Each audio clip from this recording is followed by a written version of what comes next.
My name is Mohamed Lemine Mbarak. I am from Mauritania. I applied for this scholarship administered by the U.S. Embassy in Mauritania. And I got the scholarship and I found myself here in Arkansas. I am a permanent resident, so I got my residency a year or two ago.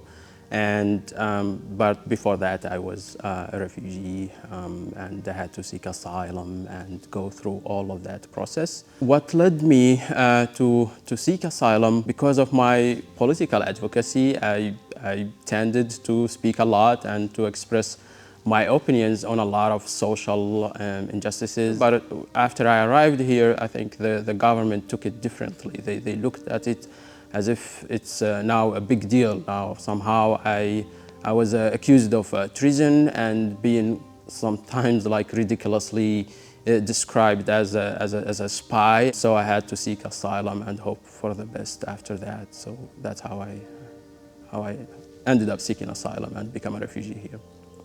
I brought from my country, I brought the tea tool, I would say. This is what we call barad back home, which is just goes for teapot. It represents something that we do back home on a daily basis. Actually, one of the first things you do when you wake up is like to prepare the tea as part of your breakfast routine. And so it represents a lot to me. And we like as a family back home, you would drink tea multiple times during the day, like at least once at breakfast, once like after lunch, and sometime maybe in the evening.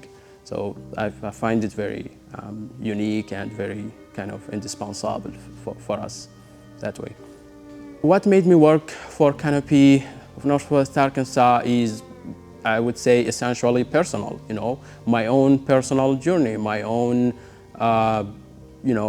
plight, if that makes sense. It's just the way when I had to seek asylum here and when I needed legal advice, when I needed some information, it was really hard for me to find that information. And I was, as also part of the whole, my whole principles and ideals and the things that I believe in as a person, like helping others and speaking for others and just try to kind of have an impact on other people's lives. I think that's the underlying drive that I have to join Canopy, and that's how I now do the work I do. I believe that the immigrant community and refugees in general try really hard, and they are actually more than interested in following the law and contributing to the economy here.